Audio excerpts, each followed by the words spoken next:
Selamat sejahtera kepada puan dan rakan-rakan sekalian. Hari ini kumpulan kami iaitu saya Ahzad Aiman bin Parlan dan Muhammad Nizam bin Majun akan membentangkan sejarah dan pencapaian Islam dalam sains, teknologi dan kejuruteraan.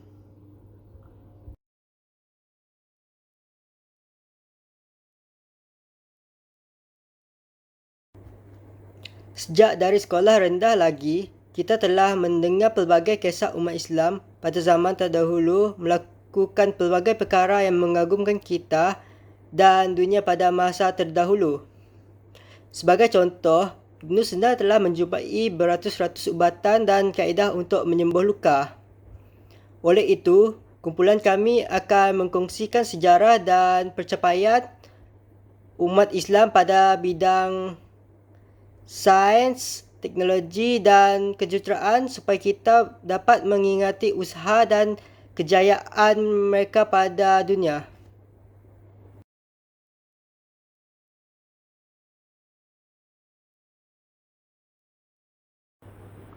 Sains adalah ilmu pengetahuan yang teratur dan dapat dibuktikan kebenarannya. Pengetahuan sains telah dikongsikan di kalangan kelompok manusia dari zaman dahulu lagi.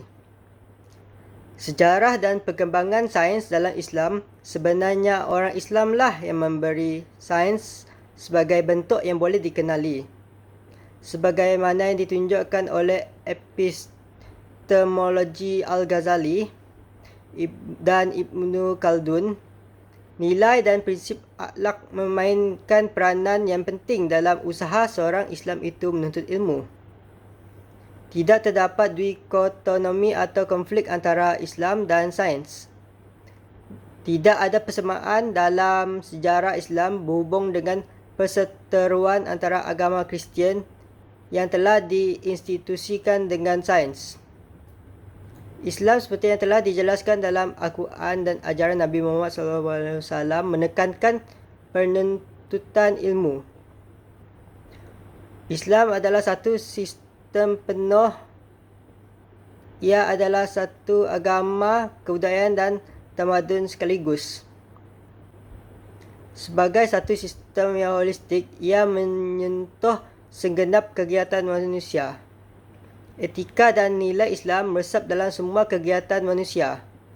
Oleh itu, Islam mempunyai perspektif yang telah dari sudut falsafah, sosiologi dan metodologi tentang sains.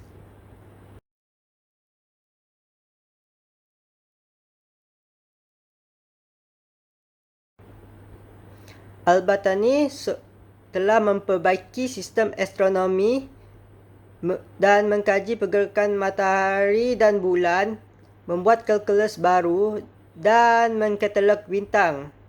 Beliau juga membincang tentang pembuatan instrumen observasi termasuk jam matahari dan alat ukur mural quadrant.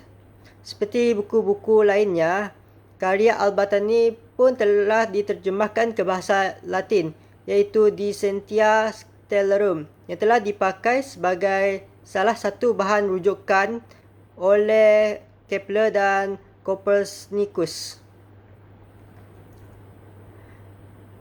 Ibnu Bajjah merupakan seorang ahli fizik yang mengantisipasi Galileo dengan kritikannya terhadap teori Aristoteles tentang daya gerakan dan percepatan. Pada 980 hingga 1370 Masihi, Ibn Sina telah mengarang buku Al-Qanun fi al-Tibb, iaitu peraturan perubatan yang mengandungi 14 jilid. Karya agung ini pernah dijadikan rujukan utama di universiti Eropah sehingga abad ke-17. Penulis-penulis barat menggelarkan Ibn Sina sebagai bapa doktor. Beliau telah menulis 250 karya yang masih ada hingga sekarang dan 116 daripadanya ialah karya dalam bidang ilmu perubatan. Pada 838 Masihi sehingga 870 Masihi, Ali bin Rabban Al-Tabari merupakan seorang pengarang kitab Firdaus Al-Hikmah yang menerangkan tentang tumbuh-tumbuhan. Al-Ghazali berjaya mengarang kitab Al-Dawiyah, Al-Murfadah dan Al-Jami fi Al-Dawiyah. Buku-buku ini telah membincangkan tentang botani dan ubat-ubatan. Al-Riyasa Ibnu Jarid yang telah membuat kajian pokok 5 rubab dan penggunaannya.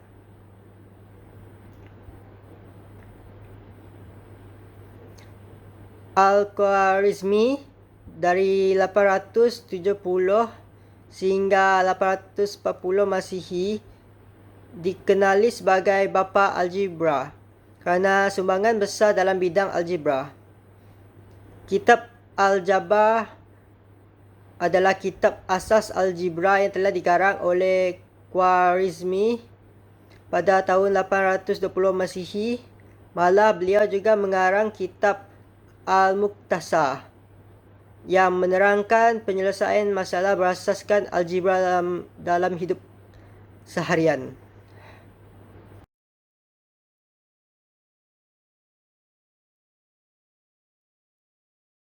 Seterusnya ialah sejarah Islam dalam bidang teknologi. Terdapat 3 poin. Yang pertama, perkataan teknologi berasal dari perkataan Greek iaitu teknologia dan dari perkataan Yunani iaitu teknik yang bermaksud seni, kemahiran dan rekaan. Poin yang kedua, teknologi adalah satu sains gunaan di mana ilmu sains itu digunakan bagi mencapai matlamat atau tujuan yang praktikal. Poin yang ketiga, secara etimologinya, teknologi berasal dari dua kata bahasa Yunani iaitu tekni dan logos. Tekni ialah seni, kerja tangan atau keterampilan, manakala tekno bermaksud kemahiran teknik atau hasil kerja.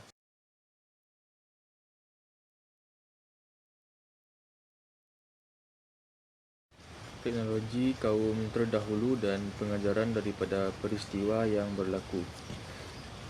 Terdapat 3 yang kami peroleh iaitu yang pertama, kaum Ad iaitu kaum Nabi Hud AS.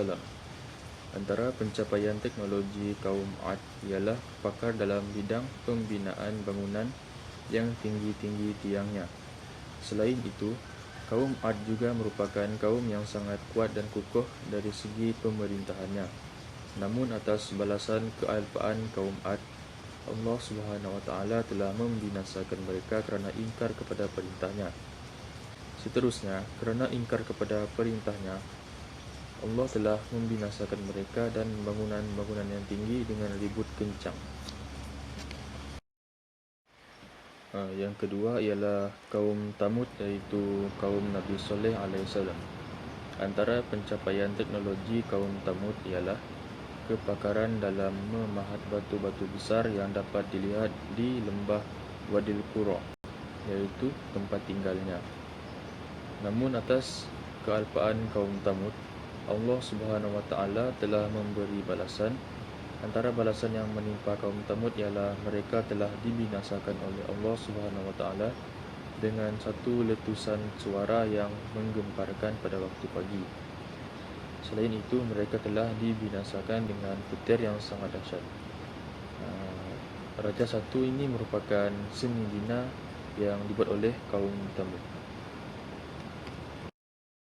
Yang ketiga ialah teknologi Fir'aun. Antara teknologi yang terdapat pada zaman Fir'aun ialah kepakaran pada masa itu adalah menguasai bangunan-bangunan kukuh seperti piramid di Mesir. Namun atas kealpaan Fir'aun menyebabkan Allah Subhanahu Wa Taala membinasakan negeri mereka. Selain itu, kaum ini telah ditenggelamkan oleh Allah Subhanahu Wa Taala akibat kesombongan dan keingkaran mereka dengan perintah Allah. Raja 2 yang terdapat pada slide ialah piramid yang dibuat pada zaman teknologi Firaun. Seterusnya ialah tokoh Islam dalam bidang teknologi. Terdapat dua, iaitu yang pertama Umar Abdul Aziz yang telah membina terusan yang panjangnya 100 km yang menyambungkan Sungai Nil dengan Laut Merah untuk mengatasi kemarau di tanah Arab. Yang kedua Al-Jazari, iaitu orang pertama yang berjaya mencipta dan menubuhkan satu sistem pembekalan air ke masjid dan hospital di Diyarbakir, Anatolia, Turki pada awal kurun ke-13 dengan menggunakan gia yang diciptanya dan diedarkan dengan menggunakan kuasa air.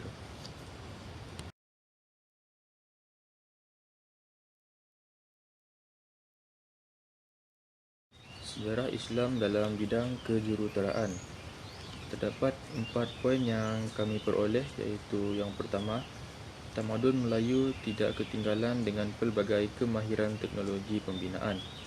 Poin yang kedua, teknologi seperti konkrit ringan dan sistem IBS banyak digunakan bagi menggantikan kaedah konvensional yang digunakan sebelum ini, seperti penggunaan bumbung limas, ruang induk, beranda, ruang dapur dan lain-lain. Poin yang ketiga, perubahan teknologi ini terbukti meningkatkan mutu dan kualiti pembinaan, di samping memudahkan proses pembinaan tersebut. Yang keempat, keunikan dan keindahan seni bina rumah dan kehalusan ukiran dalam kalangan tamadun Melayu menyebabkan tukang yang berkemahiran pada zaman Melayu itu mampu memberi lambang kesenian pada rumah yang dibina oleh masyarakat Melayu.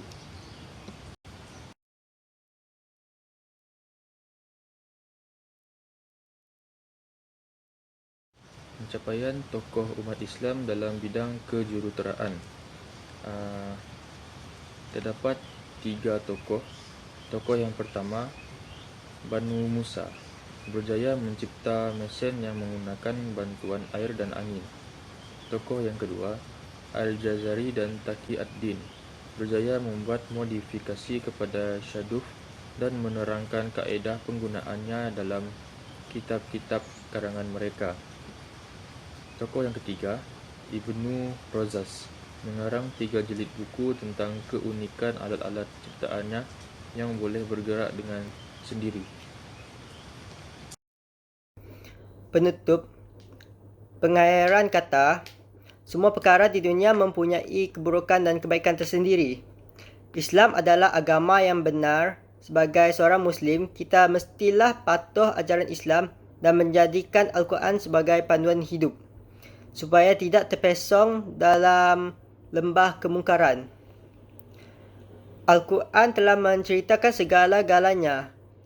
Jadikan saintis Islam terdahulu yang berjaya membuat kajian dan penemuan baharu berdasarkan Al-Quran.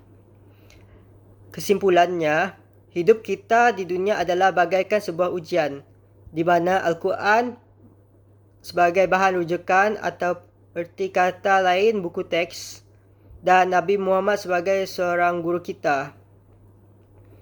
Perbuatan kita di dunia pula sebagai jawapan ujian, dan gagal serta lulus adalah syurga neraka kita.